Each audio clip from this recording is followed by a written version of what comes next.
What's going on? It is Kyle Henderson of Bama Football on YouTube. Can I get a roll tide inside the comment box?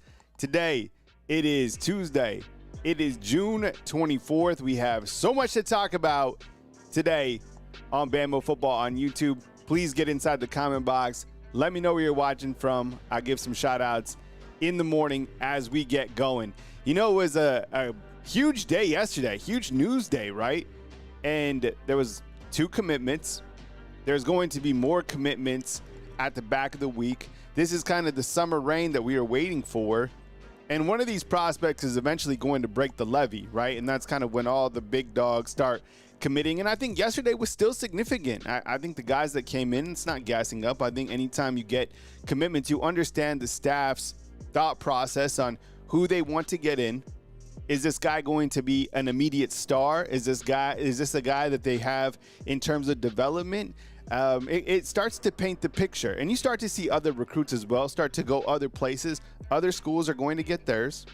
Alabama is going to get theirs, and at the end of the day, it's going to work out. And I think you have to also remember too, this staff did an amazing job in year 1 in recruiting, and I don't think that's going to stop at all when we actually get to signing day.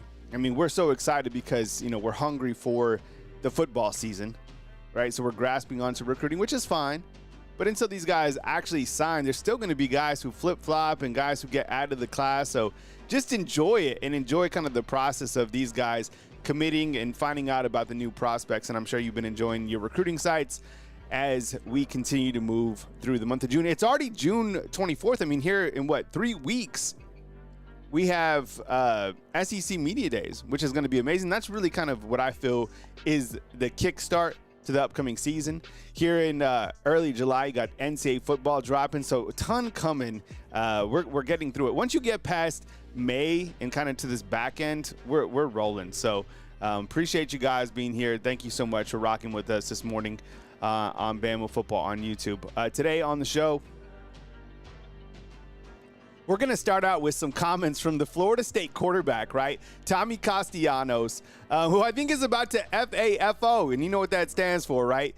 I mean, I couldn't believe, and On3 did an article, an interview with him, and the comments that he saw really were the biggest, you know, as we always talk about, anything that happens in regarding Alabama is the biggest storyline in all of college football, right? Like, there's other places. I gotta imagine there's other programs saying stuff about other teams, but never is USC on the front page. Never is like Miami on the front page. Even Texas, it still goes off Alabama football, right? So yesterday, Tommy Castellanos had a lot to say. We will dive into that in just a second. You had Javari Barnett, who flipped from Illinois to Alabama. You got Ryel Kelly, who flipped from Rutgers to Bama. We're going to talk about some targets that went elsewhere. We're going to talk about commitment dates that are upcoming, and we're going to look at where Alabama sits in the current recruiting rankings. And you know, the big dogs are about to commit. I mean, every single recruit I think is important to the class, but some of the guys are, 5 stars for absolute reason. And I think, look, and we'll talk about 3 stars and kind of the stock up and evaluations, but I don't know if you can really go against Courtney Morgan and his evaluations. This is the guy that is evaluating the talent, right? So I saw someone inside the comment box. They're like, you got to stop hyping up these 3 stars. I don't think I'm hyping up the 3 stars. I think that Courtney Morgan, a guy of that magnitude and a guy with those type of credentials, is a better evaluator of talent than a guy that works for one of these recruiting sites. Wouldn't you agree? Am I wrong on that? I don't know. Maybe I am. And guys from recruiting sites sometimes get, picked up, but I think like Courtney Morgan is probably, he's probably making what? 1.5? What is he making? 1.5 to evaluate talent? I don't think he's going to miss very much. So I have a lot of respect for what he's been able to do in the short time. Plus his career, he's done a really good job. So let's see who's here as the morning roll call. I appreciate you guys rocking with me today on Bama Football on YouTube. As always, Alyssa up in the house. Good to see you. Young C, man, what's up? Good to see you. Rel, what's up? Good morning. 40, F40, man. I love when you're here, bro. Efron, Daryl, Sammy up in the house. We got Micah. We got Joe Crooms. We got Dan Caraway. Dan, what's up, man? We got Nicole. We got Brock. Jarvis, my boy. North Alabama Storm Chase. Hey, what's up, man? Good to see you. Yeah, thanks for asking about the dogs. The dogs are doing great. They're right here. They're sleeping. Josh Johnson, what's up, man? I appreciate the comment yesterday from TNT Fireworks. Shamika Miller, what's up? Good morning to you. Max Tooney, good morning. Chad, what's up, bro? Yeah, I think Javari Barnett is a 4-star. Yeah, I think he's a 4-star. Daniel Adams, what's up, man? Bernard Phillips, good morning to you. Damon Dialy, what's up, man? Army 3275, good morning. And Deer Hunter, good morning to you as well. All right, Dre Lively, what's up? What's up, Dre Lively? Good to see you. Woo! It is hot. Oh my goodness, it is so hot. Miss Careless, I see you inside the comment box too. Good morning. What's the temperature in your neck of the woods? Over here, I just went outside before the show and I came right back in the show. Cedric, good morning to you, bro. It is so hot. It is unbelievable. It's like, was it 86 already? It's got to be hotter than that. Okay. Bernard Phillips, thanks for the super chat, brother. I appreciate that. Okay. As we continue the raffle, this is a big ticket item that we started last week, right? And so these are jerseys, and I saw Bray Hubbard, Ty Simpson, and Ryan Williams. So how this is going to work, if you win this particular raffle, when you email me, I will ask you, out of the jerseys that Athletes Thread has, which jersey that you want. Okay, so if you want a Ryan Williams in red or in crimson, if you want a Ty Simpson in white, or you want a Bray Hubbard, I think there's only, I don't know if we have every single guy on Athletes Thread, but I will, make sure that you get the jersey that you want. So this jersey is, it's valued at $109, right? And if you want the jersey directly, just go to Athletes Thread and you can get your jersey yourself. I have noticed, like, some of the Athletes Thread, they have been delivered clearly, but it just takes a little bit longer as compared to, like, Team Fanatics is pretty good. Those are the two places that I work with. So this raffle is $10 to enter. You get up to 3 chances, and this is a rollover from last week. Bama_YouTube on Venmo, Cash App, Bama YouTube. So $10 to enter, up to 3 opportunities. I got Chad Kennedy, I got Nick Bolin, I got Dan Caraway, Ethan Wilson, Clement Smith. And if you find it on the rewatch, you can still get in. We'll let it roll for a couple more days because this is a big ticket item in terms of our raffle that we got rocking. So, good one to start off. And again, if you just want to go get the stuff, go to Athletes Thread for the actual players gear. All right, Ethan, what's up, bro? Good to see you, man, and thank you so much for the super chat. Got you inside the raffle again for that's 2 times. So did everybody see this? I just want to make sure and kind of set the stage as we start to talk about Tommy Castellanos, the Florida State quarterback who transferred in from Boston College. Did everybody see this? Thumbs up if you saw this article yesterday. It was on. Literally, I saw it on every single news source, but I think the original was On 3 interviewed him, right? And I was really shocked at the comments that he said. I mean, look, I would have never thought that a program. How many games did we win? 2 games last year, right? Army 3275. $10 is the entry for the Cash App. Man, I would have never thought. And see, the players here at Alabama, and this was something that's been going on, and every single program has this. They have media training. And basically, they teach you kind of word salad, right? So you don't say something like this that becomes absolutely bulletin board material. I guarantee you this has already been printed off, and this is in the locker room. I guarantee everybody saw this, and they're talking about it on Alabama's defense. 100 million. This was the last and the worst thing that a quarterback needed to say going into a week 1 game. Right? We've seen this before during kind of the middle week, but you never want to poke the bear, especially not one like Alabama who's coming to your house. You haven't even played a game, right?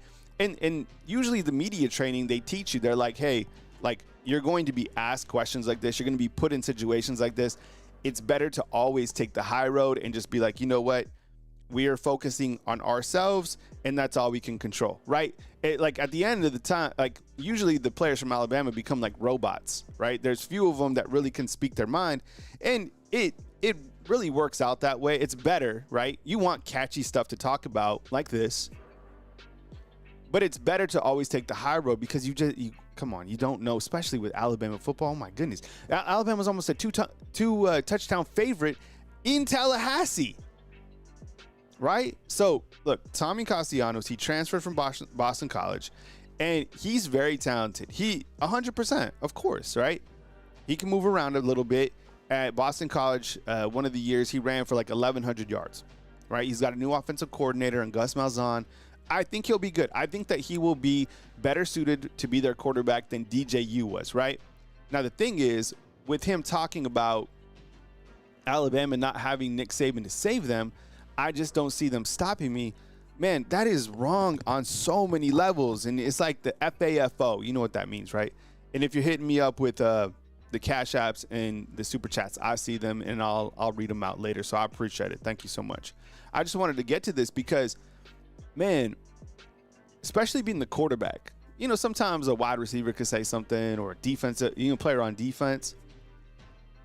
But, man, that is just that was too much. And the reason that I wouldn't say this particularly to Alabama is because, man, as a quarterback, you should know every single thing that's happening on the teams that you're playing. Remember like Mac Jones a couple years ago when he rat out all the players starting from Missouri? It's the same type of thing. You should know everybody on the defense. Look at these two guys already strapping up. This is Deontay Lawson and Damani Jackson. These are just two of the guys, and look at this. Look at this, okay? This is the defense. I'll go full screen on it. I like to show this graphic. We talk all the time about this. We can't even read off his stats, Army 32, 75, because he didn't even play last year at Florida State. That's another reason that you don't say things. My goodness, should we read out the starters? All right, Q-Rob, he started. Tim Keenan, he started. James Smith, he played in over 310 snaps. I would consider that meaningful playing time. LT Overton, he's a starter, right? Xavier Brown, he's a starter. Damani Jackson, he's a starter. Deontay Lawson, he's a starter. Nakai Hill-Green was a starter at Colorado. Justin Jefferson was a starter last year. We don't have a starter returning at Husky, but Keon Tabb's back. He was a starter. Zay Mincy started. Bray Hubbard eventually started. Do you see what I'm saying? Like, why would you say that? Nick Saban, we love Nick Saban more than anything else, right, that has ever happened here. But Nick Saban has nothing to do with this defense. This team has done everything over the last year under Kane Womack, under Mo Lindquist, under Christian Robinson. These guys, this is a new organization. Is Coach Saban, is Kane Womack picking Coach Saban's brain? 100%. But this defense was rebuilt, and we saw how this defense was being built up towards the back end of the season. You see what I'm saying? So when you look to this defense, this is one of the teams that I would not poke at, the defense. You could maybe say something about the offense, be like, yeah, the quarterback isn't going to do whatever, because we haven't seen the quarterback play here, right? But not about the defense. I wouldn't say anything about the defense. So I don't know. Castellanos, that soundbite is, you know what's going to happen? That has now been put in a time capsule by the media, by the players, and that'll be replayed, and not only before the game, but after the game. Just wait. I'm going to do the same thing. I'm going to write it down and say something funny when Alabama, has a pick six, when Alabama sacks him, when he fumbles, when he gets subbed out of the game. Just wait. Just wait. I wouldn't have said that. That was one of the worst takes that I've seen. It reminded me, remember that the dude from Vanderbilt? This is before Vanderbilt was rebuilt.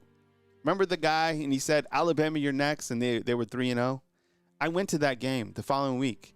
It was crazy. So I don't say things, right? Just don't say stuff. It's always better just to take the high road, and he'll learn. And it's going to be bad.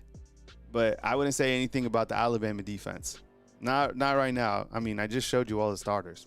All right. Javari Barnett committed yesterday. He's a running back. I'm going to play his highlights in just a second. He's 6 foot, 215 pounds, out of Florida. We love our prospects that commit from the state of Florida, right? Last year you had Ivan Taylor and Michael Carroll out of IMG. Right now you're getting Javari Barnett, and hopefully Brian Williams, the wide receiver, also commits here in a couple days to Alabama. That would mean 2 from Florida. I've said this a couple times, but I just don't want you guys to think that getting Javari Barnett means Javari Barnett, excuse me. I just don't want you to get out there and think that just because you got Barnett, you're not going to get Crowell, right? Like, thumbs up inside the comment box if you knew that Alabama was going to get 2 running backs in this class. Barnett is just the first of 2 to commit. Now, I saw this morning that people are starting to say that Crowell in Texas are talking. Well, of course they're talking. And we'll talk about Crowell here in a second. But I think regarding Barnett, I didn't really know too much about him. I know that he came in, really loved his visit, and eventually flipped. So I wanted to turn on the tape and talk about Barnett. So what you're going to see in just a minute is Barnett's highlights, which I was really impressed with. One of the things that you'll see as we get to the tape is there's what we call downhill runners, and that means north and south, right? So a guy who doesn't like chop his feet, make you miss in the backfield before he gets upfield. He immediately gets upfield. He's very fast. He's a big dude, right? Over 200 pounds. He's got some speed. I like to see him add a little bit more speed. I guess if I was playing devil's advocate, I want him to have a little bit more speed. I'd like to see what his 40 is. You can always get faster, right? But I think in terms of just being downhill, yo, this dude, he's got it. So let's look at the tape real quick and just see what Alabama is getting in Barnett, all right? So here's his tape. Remember the state of Florida, speed state. You see what I'm saying? He doesn't waste a lot of time. Right up the middle, he's able to outrun, right, this defender right here for a long touchdown run. But here coming up, you'll see what I'm talking about. This is north-south. This is getting up the field, right? Makes the guy miss with the stiff arm.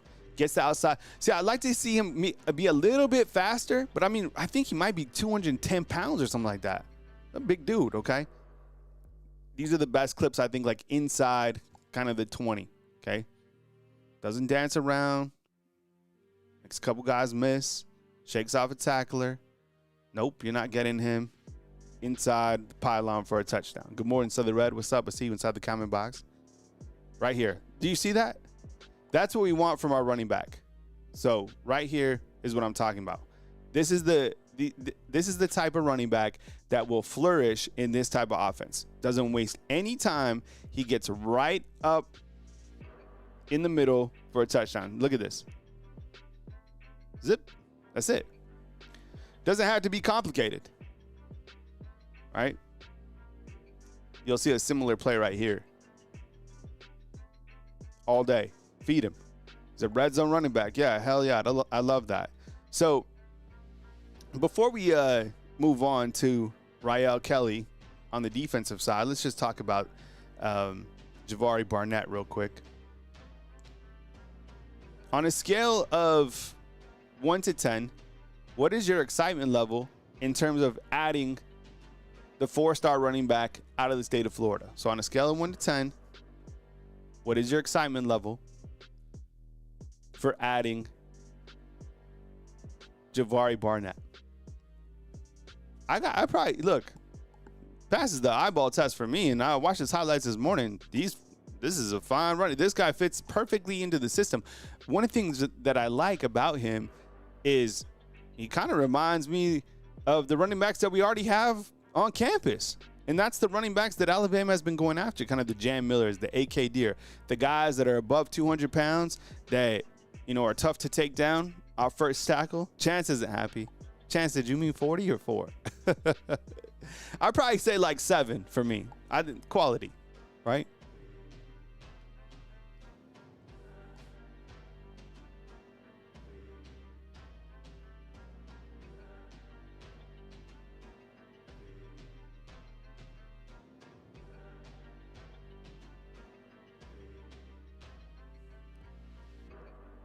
So Javari Barnett in yesterday. So also yesterday, you had a safety that committed, right? Out of Ohio. He's a 3-star, Ryel Kelly. 6'3". That's the first thing that stands out to me, right? Is, again, a lengthy secondary player. Alabama is really the secondary, and what Mo Lindquist wants back in the secondary is length, right? I mean, I think that's the one continuous trait that we've seen with Alabama's recruitment of the secondary. Mo wants guys back there that are 6'3" and above. And, you know, you look at kind of the star ranking, and as soon as I posted this on Facebook and we started talking about it here on YouTube, people they get really worked up by the star ratings. I get it. The 3-star doesn't really, you know, it seems like a low-level recruiting. What I kind of go off of, instead of like, you know, putting my head in the sand about the 3 stars, is I go into, okay, well, Courtney Morgan is evaluating this guy. Courtney Morgan's job's on the line for recruiting these type of guys. Mo Lindquist, who's coached at the college level, right? I've been a head coach in the NFL. These guys are giving the green light to Coach Kalen DeBoer to make the offer and to have these guys as committable offers. So, and also I was thinking about this too, and this is something that we have to get used to in the world of college football. And I'm probably going to be the only one that says this, and I know this might be uncomfortable to talk about, but I have to say it, okay, because I think it's true. How much money do you have to give everybody? Do you have enough money to give to every single 5-star? Does money play a role in any of this? Yes or no? Of course it does, okay? And I know that people are like, they don't like to talk about that, but that's absolutely true. So, you know, can you afford all the, you know, 5-stars in the world? No, but you look at the secondary players that you have that you're already paying on payroll, and you got to, you know, be like, okay, look, and I have no idea. Maybe Ryel Kelly comes in and he's immediate starter. I don't know. But maybe you look at some of these players and you're like, all right, we can pay this guy this amount of money and get him as a developmental player. Within 2 years, he's ready to be, you know, an elite, outstanding player because of our coaching, and we'll get this guys here. Like Timothy points out, Josh Jacobs is a 3-star. You know, there's other guys that have been 3-stars that have risen up and been absolutely beasts. So I don't know. I kind of look at it as recruiting, understanding your depth chart, understanding where this player is in terms of his growth and development. And maybe, look, let's not get it twisted either. As soon as these guys commit to Alabama, you know they automatically get a star bump, period. Right? Because Alabama is the one that keeps everybody in business. So I don't think that he's going to stay a 3-star for long. These players will be reevaluated, and it helps those recruiting analysts as well. They're like, hey, well, Courtney Morgan, Mo Lindquist think this guy is more than a 3-star. He'll get a Bama bump because of his talent and who he is and where he's committed to. And you'll probably see him be a 4-star, high 4-star at the end of the recruiting cycle. So, I mean, that's just kind of how I see it. I watched some of his tape. I couldn't find a lot of it on Huddle. He made some good plays in the secondary. And we'll just see. We'll have to see if he gets reevaluated. I would imagine he does. Okay, other prospects real quick that I want to hit on that went elsewhere, right? Other teams are going to get theirs. That's just how it is. I want to get some feedback from you inside the comment box on a couple of these commitments, okay? And I want to ask you, just be honest with me, right? Be honest with me. On a scale, we'll go 1 through, I'll explain who these guys are and maybe the impact of not getting these players, okay? On a scale of 1 to 10. Titan Davis going to Michigan. Is that a big loss for Alabama on a scale of 1 to 10? This is a defensive lineman, right? 4-star. He just came here. He was in all Alabama gear. He was with Freddie Roach. Do you think this is a big miss with Titan Davis? I think out of these guys I'm going to talk about, I'd probably say Titan Davis is because recruiting defensive linemen is very difficult.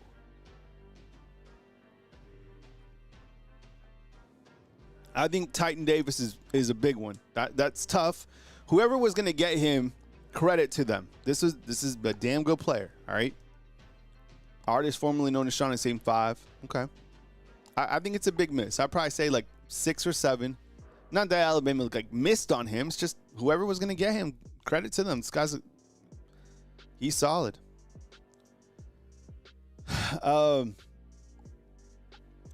Next up, you have I mean, when you look at Titan Davis, I just felt, it didn't seem, there was a time that I thought he would pick Alabama, but I just kind of thought he would go elsewhere. So you got Roman Voss right here, right? He was an athlete who was down to Alabama and Minnesota. It didn't seem like he was ever coming to Alabama, did it? What's the loss on here? 1 to 10? I'd probably say very low. I'd probably say 1. I actually watched his highlights. Roman Voss, he plays at a very tiny school in Minnesota. He's a good player. He's like 6'4", 225 as an athlete. I love these small school players. They just ball out. I went to a small school, but this guy played like in a cornfield. I don't think this is a very big loss. But it always is a better headline when someone picks someone over Alabama. But I don't think this was a big loss at all. Good player though, really good player. Xavier Tiller, the tight end, he picked Florida State over Bama. I don't know, 4, right? I think he was good. He was here again. I don't think this was a big loss. I think he's a pretty good. I mean, all these guys are good, of course, but I don't think this was like a monumental loss. So far, Titan Davis the biggest one, and then Kamari Brooks over here, the edge rusher. It always seemed like it was going to be Georgia, anyways. Look, there was no way that you're going to get Titan Davis and Kamari Brooks. Kamari Brooks is probably a big one too for Georgia, but Georgia's going to get theirs, and Michigan's going to get theirs, and Alabama's going to get theirs. All right. So Kamari Brooks was a big one. Credit to the Bulldogs for getting them, but I don't think I kind of think that Brooks was always a Georgia lean in my opinion. All right, big loss, but that's how it goes. All right, let's see if we got a super chat in directly. Tony Jr., what's up, bro? Hey, Kyle, do you think that Florida State and Alabama curse? The last 2 times Florida State played a team from the state of Alabama, I appreciate the super chat. I don't know about that, but I remember the last time, it was my first season covering Alabama football, and I went over to Atlanta. Well, first I went to Tallahassee, and I hung out with the guys from War Chant, and I did like a video and all this stuff, and it was like the game of the century. Like Florida State was finally going to be back, and Alabama was 1, Florida State was 3, and after Alabama beat Florida State almost went to like Division I AA. It was crazy. The things that happened to Florida State following that loss, they were so monumental. It took them a while to get back on track. Now, Mike Norvell got them back. But you know what's weird? Even though this is not a rivalry game, it's not. But within the last, 6-7 years, weird things have happened with these two teams to where they don't like each other. I don't think Florida State's and ACC, it's just really weird, the intricacies. And I think that first game broke Florida State. And then when Alabama, made the playoffs and Florida State didn't, that was another thing, right? And now you have the two meeting again. It's just some weird things have happened between the two teams. So, and now with Tommy Castellanos talking, you see what I'm saying? It's just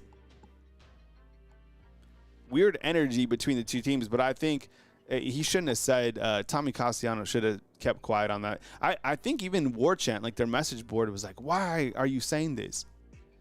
So here are some upcoming commitment dates, and these are some names to keep track of. If you have updated dates, let me know inside the comment box, and I'll go back and fix it. But so far, I have Xavier Crowell, right? He's committing on June 26th. That's Thursday. Same thing with Max Sutter, who's a tight end, right? An elite tight end, if that. He's out of Illinois. He's the #1 player. Let me ask you real quick inside the comment box. Are we still feeling really good? What is your confidence level on Xavier Crowell, the running back out of Alabama, committing to the Tide? What would you say your confidence level is on a scale of 1 to 10?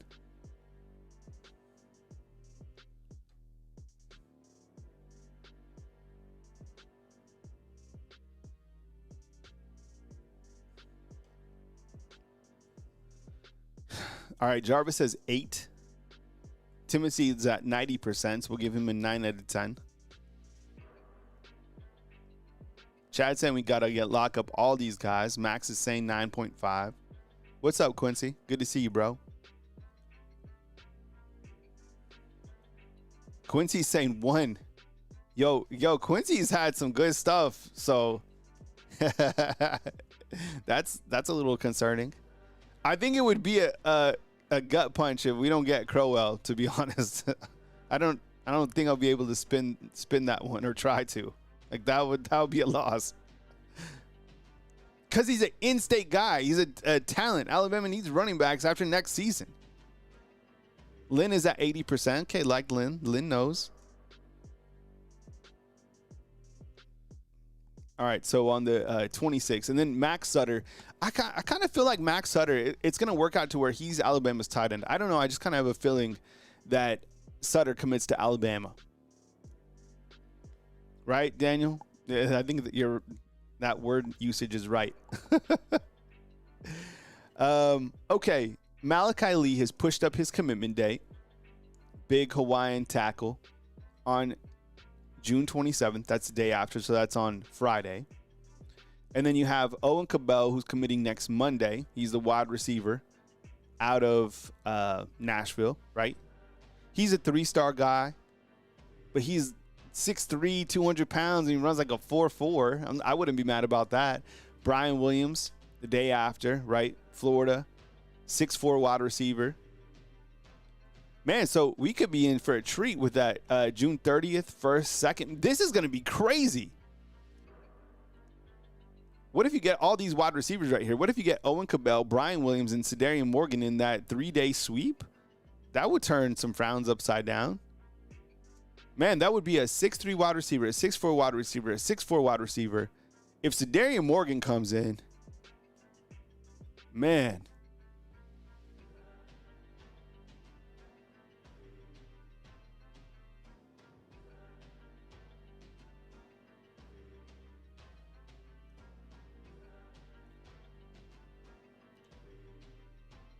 Sorry I missed this earlier, and thanks for pointing it out, Southern Red. I missed a super from Army 3275. Says, let's be honest. We will have to fall way behind if we don't get the money. Notre Dame, Texas, Miami, Michigan, Ohio State all spent $40 million. You know, I just don't feel that Alabama is like, I think at a time, I don't think Alabama was ever broke. I think Alabama was just unorganized with kind of NIL, and these other teams were just kind of having some renegade boosters that were able to dive in immediately. But I think Alabama is completely organized now and structured to be able to get any type of prospect that they want to get to. And now I think the prospects are committing not only for, they're going to get their bag, but it's also about the head coach as well, right? And kind of the vibe that they're feeling. So I feel they're in good standing, but I don't think they're broke itself, right? And I think Timothy's right inside the comment box. I think the brand still speaks for itself. And I do want to talk about something. I don't have a graphic on it, but I do. Let me run through these, and I want to talk about Coach Sabin being at campus last week. Let me run through these one more time. You got Sadarian Morgan, got Boobie Feaster, another wide receiver on the 4th of July. Jariah Edwards, commitment date on July 5th, and then Matt Ponitowski on August 15th. Okay, so let me ask you something. Within the last, I guess it's been a year and a half now that Coach Kalen DeBoer has been here, right? I was wondering, and I thought it was an amazing move for Alabama to have Coach Sabin come visit with the guys over this gigantic recruiting weekend, right? I saw pictures of him with Sadarian Morgan, with Xavier Crowell, other guys. I mean, look, it's time to pull out the big guns. And to see Coach Sabin helping in recruiting and talking to, the the player's family and having them understand that he believes in Coach Kalen DeBoer. Didn't you think that, like, what did you think about Coach Sabin coming back and helping recruit? He met with Tank Jones too. Did you think that was coincidental? Like, was he just in town to, like, get something from his old office? Or do you think there was more to it? I kind of think there was more to it. I think they're pulling out all the big guns.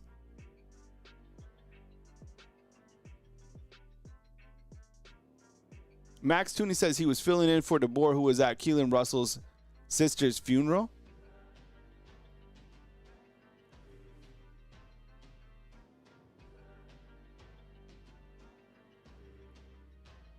I think it was a great move by Alabama, period. Like, use your resources. Right? And I see inside the comment box, Coach Saban stepping in for Coach Kalen DeBoer, who is at Keelan Russell's sister. Dude, that is so amazing. That is just incredible. What a class act by Coach Saban. And what a class act by Coach Kalen DeBoer. You see what I'm saying? Like, that makes me so happy. Thanks for pointing that out, because I did see that Keelan Russell's sister had her services, and that's still so terrible. It's just so upsetting.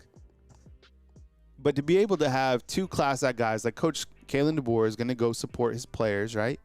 I mean, you can only be in one place at one time, but they have the resources to have Coach Saban come in and do his thing. That is just amazing. So I love it. And Coach Saban has been so complimentary of Coach Kalen DeBoer. I've loved hearing him talk about Coach Kalen DeBoer and, talk about kind of that first year. It's been good to see. So I loved it, and I'm sure the players did too. So that was absolutely great. He looks so great in his prime years. So this is what we're tracking over the next couple of days. And as news happens, of course, we will keep you posted, whether I'm driving in somewhere, who knows where. I told you, I always tell you, because I'm home most of the time, 90% of the time, I'm here at my house, literally, like, working on stuff all the time. My kids are here. I'm always here. But when I leave, if I have a drive or get me in an airplane, major news will happen. I promise you. I told you. I thought there was going to be even one more commitment last night. So get me in the car, get me in a plane. Man, news will happen. And guess what? On Thursday, I got something else to do on Thursday. And that's when the commitments are happening. So we'll cover it as it comes in. But I appreciate you guys. Let me go through real quick back to the raffle. And that's the show. We're going to wrap a couple things up. So if you have to dip out or whatever, that's fine. I really appreciate you guys being here. But we did get some new people inside the raffle. And I'm going to let the raffle run a couple days. I still got to get organized in terms of everybody that sent in a couple raffles. So I got Army 3275. I got you, man. Chad, I got you in here twice. One the first day on the 18th, and then today. That was last Wednesday. Yeah, so Chad, I got you in here twice because I know you asked. Jonathan Wilbanks, I got you in here today. So if you want to get into the raffle, it's the first time in the raffle, Venmo, Bama _ YouTube, $10 or up to 3 times. So you can do it 3 times. And I'll double check on that, Chad, and I'll shoot you an email. But you're good, bro. And then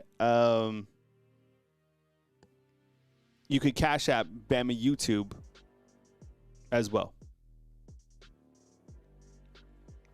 And then we'll go on over the raffle later on in the week. Yeah, Chad, you're good, bro. I got you.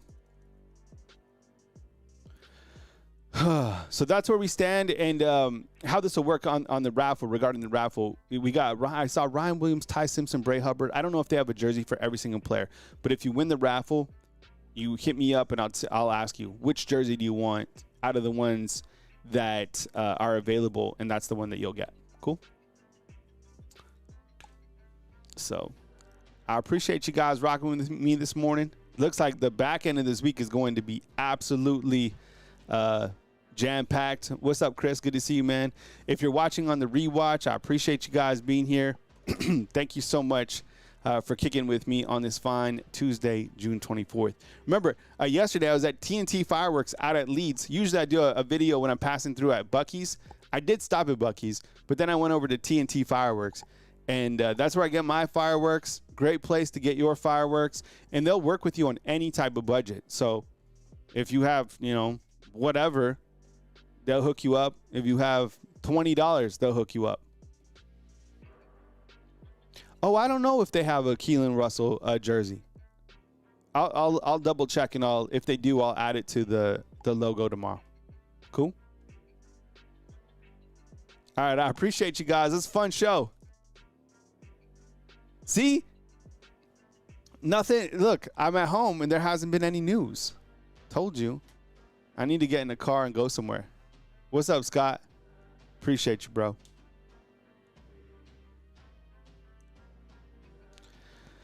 All right, fam. Stay blessed. Don't say anything that you can't back up, like Tommy Castellanos.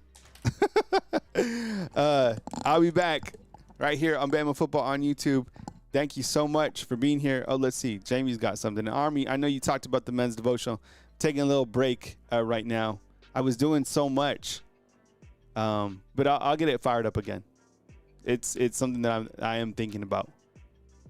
How much input do you think Coach Saban has for DeBoer in this offseason?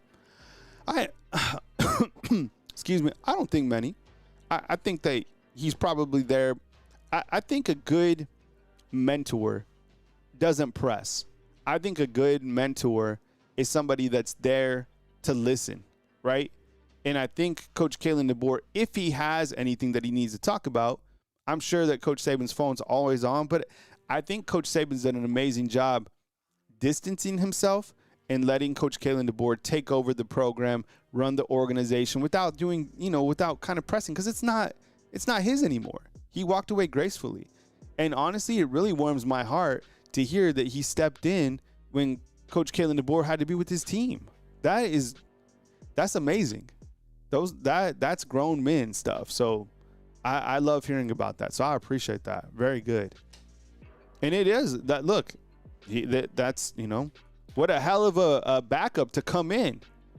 Hey, Coach Kalen DeBoer is not going to be here this morning because he's out of town, but we got someone we like to meet. Coach Sabin. It's like, that's amazing. All right, fam. I love you. Thank you so much for being here. Continue to roll tide. Good news should come later on this week. As news happens, I'll get you covered right here at Bama Football on YouTube. Thank you so much for joining us this morning